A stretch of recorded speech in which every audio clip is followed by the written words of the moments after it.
Chris, I filmed a clip and it cost me nothing. I shot it on my iPhone in a single take. And it probably looks like it. No offense, man. None taken. It's flat. It's too long. There's no captions. And I'll be honest, a freelance editor was outside of my budget. And that's fair. There's like 4 different jobs there: trim, color, captions, and an end card and graphics if you want them, that actually sends people somewhere. Yeah, right. No dead ends.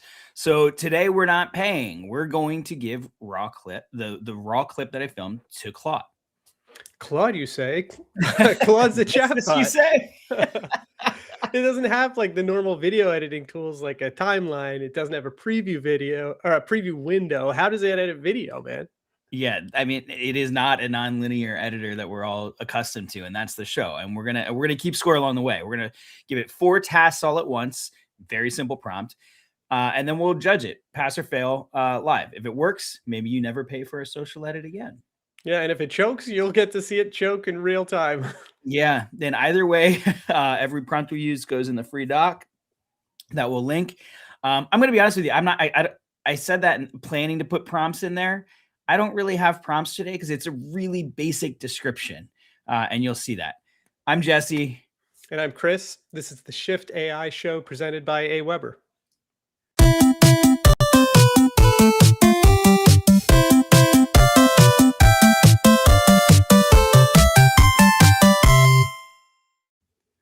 So I have to confess, I love writing like cold opens and then giving you like kind of like sharp one-line responses that you have to deliver. Like, and it probably looks like it, no offense.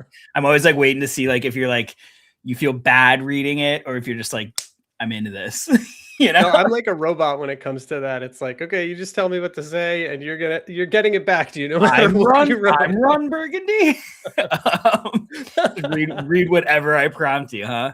It's tempting. We're gonna find out. No, but in all honesty, like today, I mean, look, in this day and age, we are all, I think, relatively comfortable pulling out our phones, whether you're just holding it selfie style, putting it on something, and just filming a clip, right? The problem is it's hard to get a perfect take. It's hard to make that look high fidelity and professional. And to get it to where you maybe want it to be to represent your brand and be useful and informative and consumable and accessible, it's either time consuming or it can be costly if you're having to hire an editor, even for a short clip. And that can add up if you actually want to produce social content at a decent rate, right? Yeah, and I think there's also like there's different types of video content. Like if you want to produce a awesome like brand spot that highlights and elevates your brand, I still think you want to collaborate with people for a lot of that, at least on the creative side. Because like we've been talking about this more and more lately, like the tools are really good at accomplishing tasks, the models, but they are as people see more AI created content, they get to recognize it more. So if you want to do something that's creative, a lot of that creativity should come from people. But like what you're talking about here is you've got something to say, you've recorded it, and you just need to make the thing that you said look good, feel high quality. That's 100% something that AI tools can help you with. And Jesse's been doing a lot of like piloting this over on the Aweber side, where we both work together at Aweber. It's been awesome to follow along.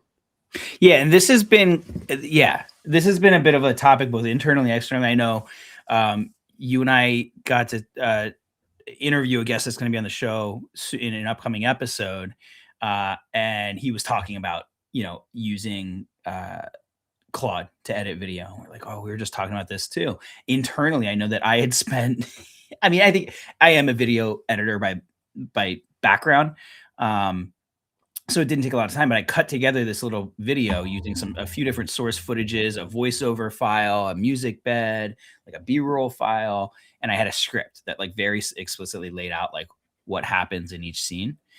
And I remember I was talking to you about it earlier in the week or last week, I can't even remember, and it was like I had taken an hour and cut together this little short video, and then I was like, I want to try Fable 5. and I gave it all the source footage, and I just said, use this script and all these like source footage to put together almost the identical video that I had spent time on, which is like, I don't know. It's incredible. But I agree with you. Like there still needs to be like that human taste. I still wrote the script and like dictated what was happening in it. I still filmed the content myself so that it was real content, not generated content in this case, although we've covered that too. But for a lot of business owners where either you don't have that skill set or access to those resources, so maybe you're sitting there going, yeah, I'm not actually going to post any video. Video would be great for my business, but I'm not going to do it. Like this can be a huge unlock there that I'm pretty excited by. So, all right, so let's jump into it. Yeah. I don't know. I posted this morning, so I don't know if anybody saw it. But I filmed this short clip that I will play a brief piece of here. No, I haven't. The AI Show is live, episode 36, where we're going to put Claude Fable 5 to the test to see if it can handle complete post-production using raw video footage to give us a ready-to-post social clip, just like this one. We're going to give it the raw footage. All right, so I keep talking for a few seconds there. But that's my whole source. I did a single take of like a 30-something second video. And that's the only thing that I had to put together. So, but like understandably, like there's like a pause at the beginning, there's a pause at the end, there's no captions, there's no shift logo, there's no call to action at the end. So like I wanted to like real-time test if we could take something that took me 37 seconds to film and see if we could take a few more minutes using Fable and within like 5 minutes go from nothing to something that I'm ready to like schedule and post. Cool. So in Claude, using Fable 5, and I will call this out here. This is a model that you have to have a paid Claude account to use. But again, when we're talking about like direct cost savings comparison, like if you want to do video and you're committing to investing in that, a paid Claude account is pretty cost effective when it comes to everything else that you can also do with it, but to be able to produce at scale for a monthly fee plus usage credits. So it's pretty reasonable. So I literally just the simplest prompt, like this is why I said I didn't put it in the prompt doc. I said, take this video. I uploaded the raw footage. This is the file that we had just looked at. Color correct it, which just means like adjusting the color so it's not flat or oversaturated or whatever. Trim the beginning and end if needed, add captions and the shift logo, and add a CTA to watch at the end. I gave it the shift logo just so that it wouldn't mess that up or hallucinate that, but I didn't provide anything else. I haven't given it a transcript. I haven't given it caption styling. I haven't even given it really a really explicit CTA, just that I want one that's sending them to the episode basically. And I'll kick that off. Now I will say like, probably not the most fun demo to watch because as you'll see, we're watching Claude do all the work. So I do have some pre-baked versions that I will share, and then we can come back and see what it put together on this pass as well. I can't wait to see it, man. So legit, this was a version I ran minutes before the show started with that identical prompt, like copied and pasted it, what I just showed you and what we just kicked off, the exact same one. So let's see what that looks like. Today at noon Eastern time, the Shift AI Show is live, episode 36, where we're going to put Claude Fable 5 to the test to see if it can handle complete post-production using raw video footage to give us a ready-to-post social clip, just like this one. We're going to give it the raw footage and some simple instructions to clean up the take, cut the dead air, take out any mistakes, color correct, add some captions, and even a CTA. Check us out at noon Eastern time, aweber.com/shift, or you can go to youtube.com/aweber and take part live at noon Eastern time today. Thanks. I mean, that's not half bad. That's pretty good. Like, look, I like, designer in me or whatever, like there's some things I would want to change maybe. But like I would feel not just I feel confident posting that. I did post one just like that. Like I did share it. Yeah. Um, Oh yeah, I saw you post that on LinkedIn. Or yeah, a version of that on and LinkedIn. LinkedIn, Instagram, I think. Yeah. Yeah. So I mean, like I don't know. We could nitpick, and we will nitpick in a second. But I And mean, like, like, that is a usable piece. the bigger deal is that came from one sentence, you know? Yes. So like, One raw video that I filmed that was 39 seconds yeah. and one sentence prompt.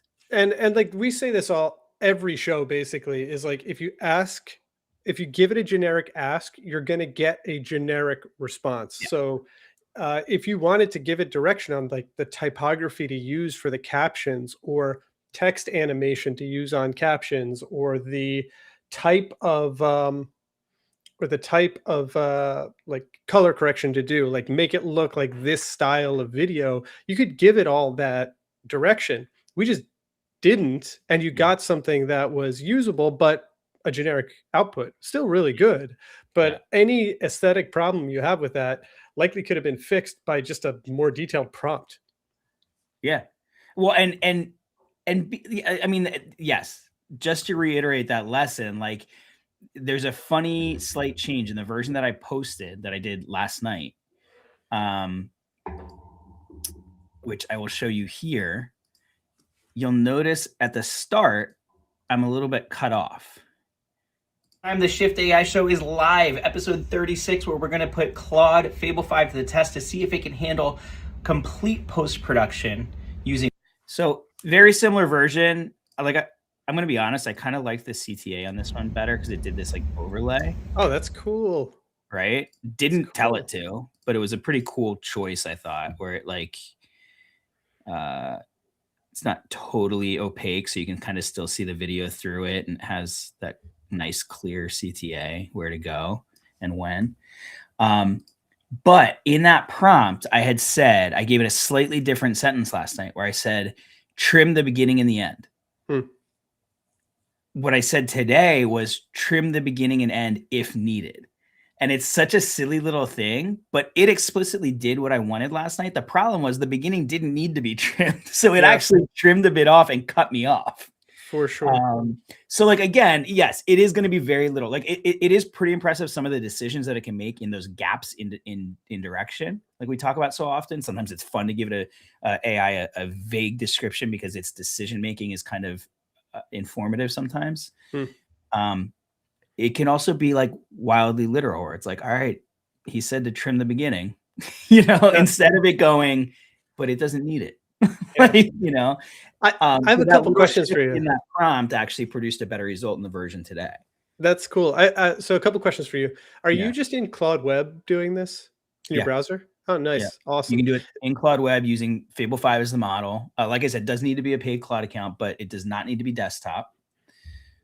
You can do it on desktop as well. But unlike some things that only exist in desktop, you absolutely use Claude Web for this. So think about that.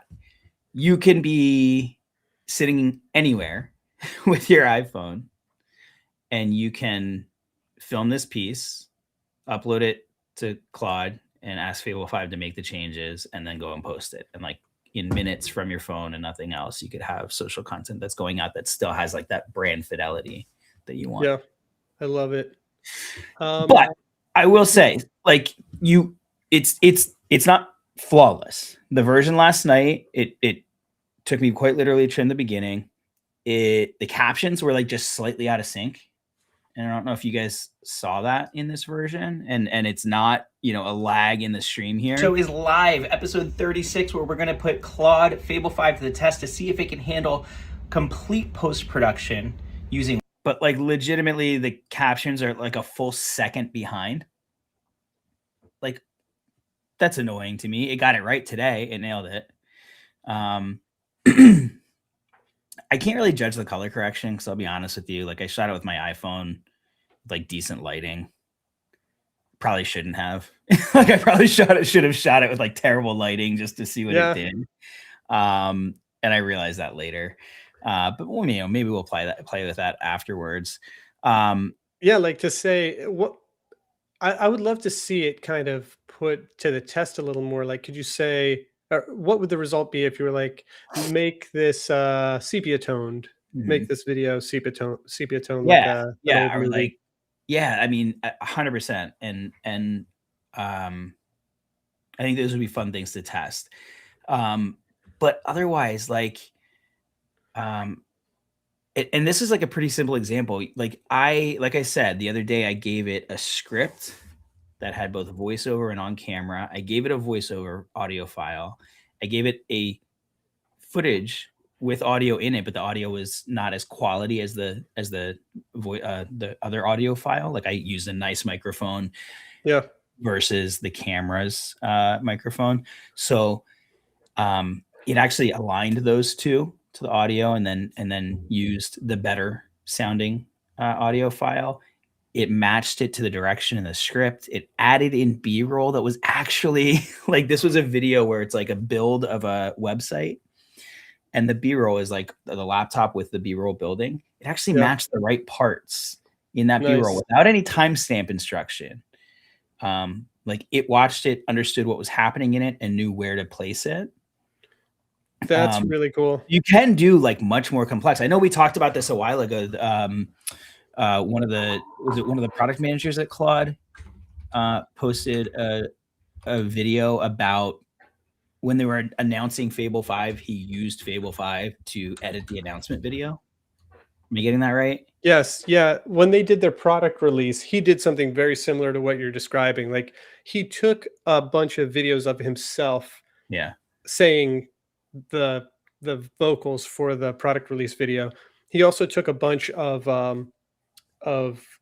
B-roll of like Claude Design doing stuff. This was part of the Claude Design launch, and then he also took um, he wanted to do these overlays. So what he did is he in Figma Mhm. built out these graphical overlays and then connected Claude to Figma with the Figma MCP and said, when you bring in lower thirds, these are what to use. So like when um, the title of his title or anybody else speaking came in, it was using this asset that came from Figma.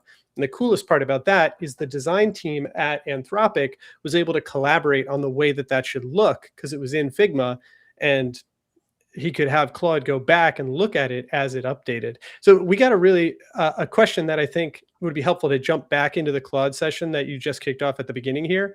We Yeah. got two. The first is, can you please tell me how you connected the Claude with Fable? It was via MCP connector. And the answer is no. It's just, if you go back into Claude, Yeah. the model that you select in Claude is Fable, because Fable isn't a separate service. It's just one of the Anthropic models. So you can see Jesse is walking through model selection, and you would just select Fable as the model to use. Yeah. Um, Again, requires a paid account. the next question, which looks even more fun though, is Yeah. has anyone tried a prompt like make it seem like it was shot via this certain camera with this certain filter? I was going to jump into Claude. I just launched it. I gave it that same Okay. original source clip and asked it to make it look like it was filmed on an old 8mm camera. I left out adding captions and stuff like that for the sake of time. But I want to see what it can do in terms of actually producing a completely different like LUT or visual effect Yeah. on the video Yeah. footage. Will Love it that. add artifacting or something like that? That would be Yeah. so interesting. These are the exact types of questions that we love because it lets Yeah. us play and learn together here. Yeah. And one of the other reasons I thought it'd be helpful to go back into Claude is because I find it really helpful to look at what Claude is actually doing when you ask it to Mhm. do things. So then in the future, when you want to ask for it to do stuff, you have an idea of what its capabilities are, and you can give it better direction. Mhm. You This is understand its really process. Yeah, it's really cool to see what it's doing right now. Like it's looking at the video, it's broken it down uh, Like frame into by frames. frame. Yep. Yeah, I'd assume with audio, Mhm. obviously with audio, and now it's looking for silent segments for trimming, and it's going to try and trim that out. Next up, it's going to extract sample frames near the start and end to choose where to trim. Mhm. Um, this is all, it's just going through the trimming right now. Now you can see that it's using this thing called FFmpeg. Here, I'm going to drop a list into, or a link to that for anyone who's interested. FFmpeg. Sorry, let me get that for you. Because what's happening here is really cool. Here, this is FFmpeg.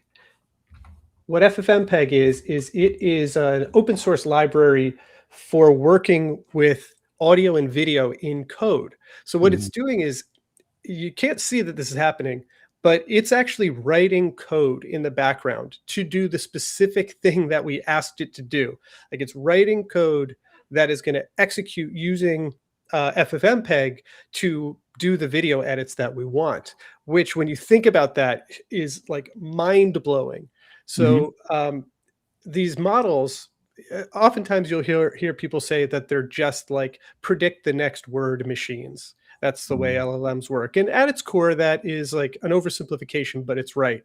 But what has happened over the past year or two with like the addition of all sorts of tools that these models can use is that their actual capabilities are so much more than just guessing the next couple of words to come up with something that sounds human.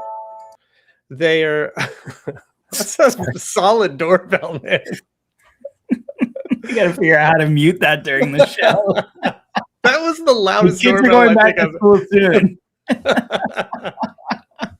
I love it, man. Oh, But this is cool in this concept, and hopefully it opens your mind to what you can do right in Claude. Like, Claude Code is super powerful, but Claude is just kind of like an easier interface to work with, and you can do things like editing video, like building pages directly in Claude, because it can write code to do the stuff that it needs to do to execute scripts, which is very cool.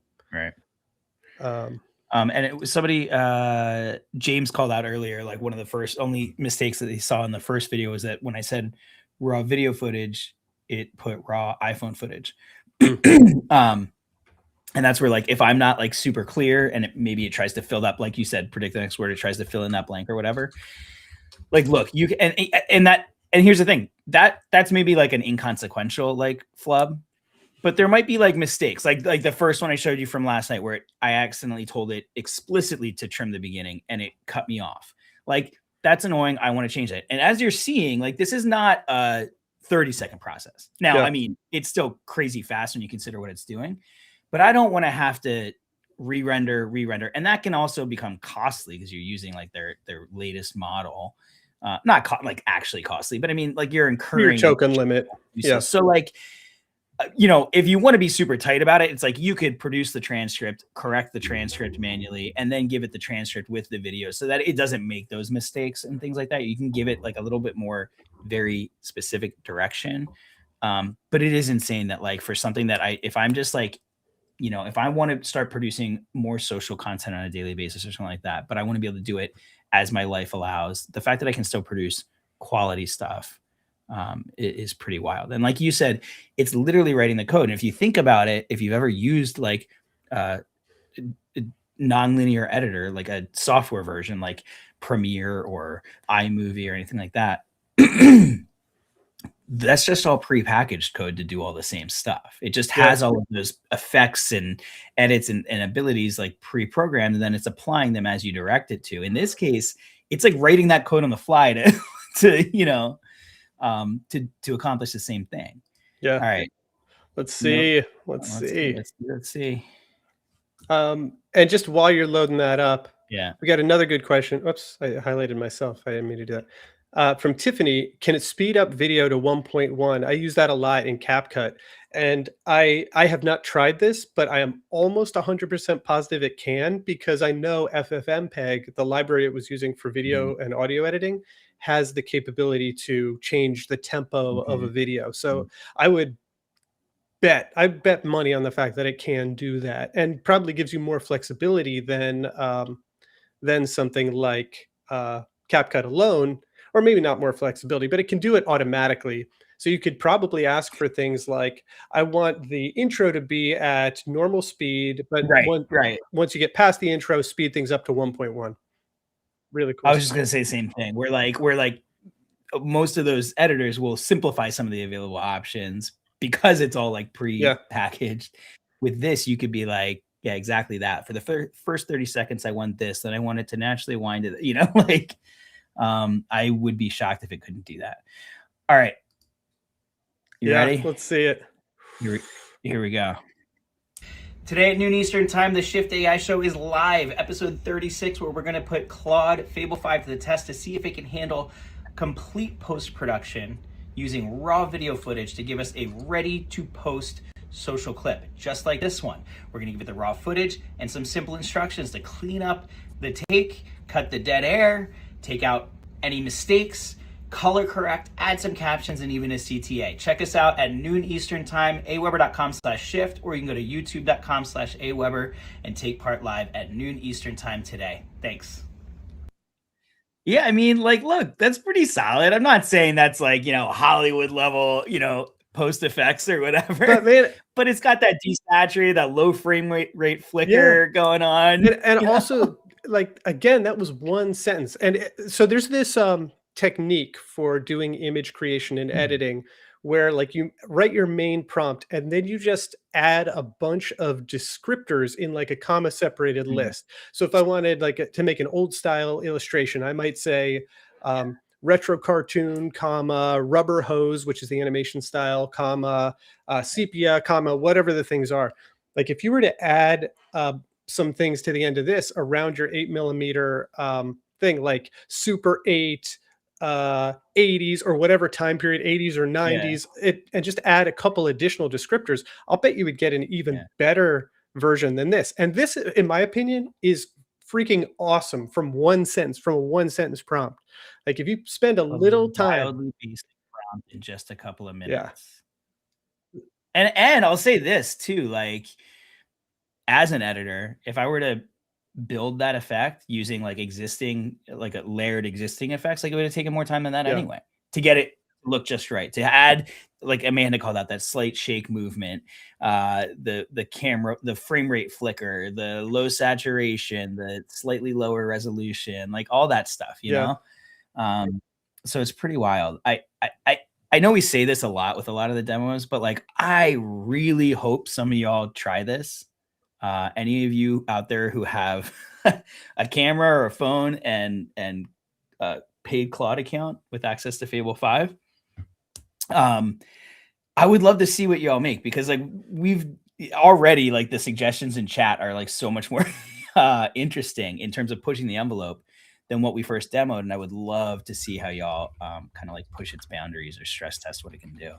Yeah. And on the point of Fable, if you're an OpenAI user, a ChatGPT user, I would expect, I haven't tested this in ChatGPT at least, but if you were to use the like ChatGPT 5.6 Soul, I would bet that it will give you similar results, because the Frontier Labs, Anthropic, and OpenAI specifically, they're pretty much head to head when it comes to code execution and writing and artifact generation. So if you're not a Claude user, but you are a paid OpenAI user, try this out in ChatGPT, because I'd be willing to bet that it'll work for you. Yeah, and please, like, genuinely, please go to aweber.com/shift. You can submit questions to the mailbag, and that's a great way to share anything that you've been creating or testing with it. We got a good question from Prismatic Publishing. Will this work with a lower model like Opus? I never say never. I never say no. I just know we got interested in this because of that Claude design video. That's when we first started talking about it, and then Jesse just like ran with it, and they were talking about using Fable to do this. If I were to bet again, I'll bet Opus 4.8 could do this too. I want to just check and see, like, regardless of even the output, I just want to see what it like tells me if I try to kick it off with Opus. I don't see any reason why it couldn't do this, honestly, because it's not like the model itself is not generating the video. It's taking your No, video, it's a cool writing a script access. that uses FFmpeg, and then running that script to get you a different version of your video. So I'll bet you it'll Yeah. work. And maybe we'll even drop that in the newsletter this week too. Like we'll show same prompt with both models and how long they took, Yeah, great and idea. if there's really any decipherable difference between them, because I think that's a really good call out. And like Chris said, our interest kind of started with the introduction of Fable 5, but that doesn't mean that it couldn't handle this previously. And to that point, maybe you don't need to be using a paid account. So we'd love to hear that too. But definitely go to aweber.com slash the Chris, I can't do it. I can't talk anymore. I ran out of words. aweber.com/shift, and Amanda dropped that in the chat already. I appreciate it. And you can sign up for the newsletter there. And I will definitely, I kicked that off with Opus, but I will, and honestly, it looks like it's following the exact same process and accessing the same tools. So I'm willing to bet that we come out with like the same results. All right. Well, I hope that was like practical. I hope it sparked some ideas of what maybe you can start doing that maybe you weren't doing because you thought you didn't have the resources you needed. Most importantly, I hope it in some way distilled some of the noise or confusion around some of these AI tools and what they can do, because honestly, that's why we're here. I'm seeing a bunch of new names in the chat today, and I love that so much. So welcome. If this is your first time watching the Shift AI show, we have a library of 35 past episodes available at youtube.com/aweber. And I highly recommend you poke through those, because there's a lot of great demos and content and stuff that we started doing there, or have been doing there. We're also ramping up, bringing subject matter experts on the show. Because at the end of the day, there's only so much that you can listen to Chris or myself or Alicia talk about. You know what this right? did make me think though? So Jesse's out next week, and we have something fun planned for Friday, but we're talking about what to do on Tuesday. And I think what I want to do is a comparison of video generation between models and tools. So between OpenAI and Claude, with a variety of different prompts, some much more detailed prompts. And let's see how far we can push it to get some of the effects that we might actually use in our businesses. So come on Tuesday, because we'll do that next Tuesday at noon Eastern. We have a shift where we'll walk through some even more detailed video editing across a bunch of different models. I'll have a bunch of prepared examples for you all. And I got an ask for you. It helps us grow. Like, the thing that you could do to help us more than anything is if you like and subscribe to the channel, obviously, but also if you bring a friend. And the more eyes that we get on the shift, the happier it makes us. So think about your old pal, Jesse and Chris. And then my second thing is, like, I just wanted to say also, so stoked about all the folks who are here. And Erica, I see that you're in the channel. We've been talking about having experts on. Erica's been doing some really awesome builds with the Aweber landing page builder, the AI builder. I would love to have Erica come on and talk about how she's using it, what she's learning. So expect an email from me in the next hour or so, because if you're down for hold him to it. Yeah, hold him to it if he doesn't reach out. Creative Cat Studio asked, where do you get your newsletter? Go to aweber.com/shift, and there's a sign up form there. And then I saw Irishman Speaks. Claude says it can do it on Sonnet. So there you go. Fable may be more efficient, but absolutely not required in terms of being able to do what we just talked about. And I saw that Amanda also asked, could you do a whole video that way or just a clip? And like Chris was saying, he'll do more expanded examples. But like I was telling earlier, like I had a version that had scenes, B-roll, voiceover, on camera, music bed, and I gave it a script, and it was able to piece together the entire thing. right. And I shared it with you, Chris, but I mean, like, other than like some like punched in framing that I had done on one of the B-rolls, and really only because I didn't tell it to do this, probably, it was like frame for frame almost identical to what I had manually put together myself. Awesome. So anyway, thank you all so much for being here. I will miss you next week, but Chris and Alicia will be here, and we'll have a special guest on Friday, Steve Seidel, who runs a PR agency and does a lot of public speaking and TEDx, and just his thoughts on how small business owners should be approaching AI, and where that kind of supports or conflicts often with like putting their human brand out there. So absolutely looking forward to that, and I hope you are too. Join us next week. Tuesday at noon Eastern time, as always. Thanks, everybody.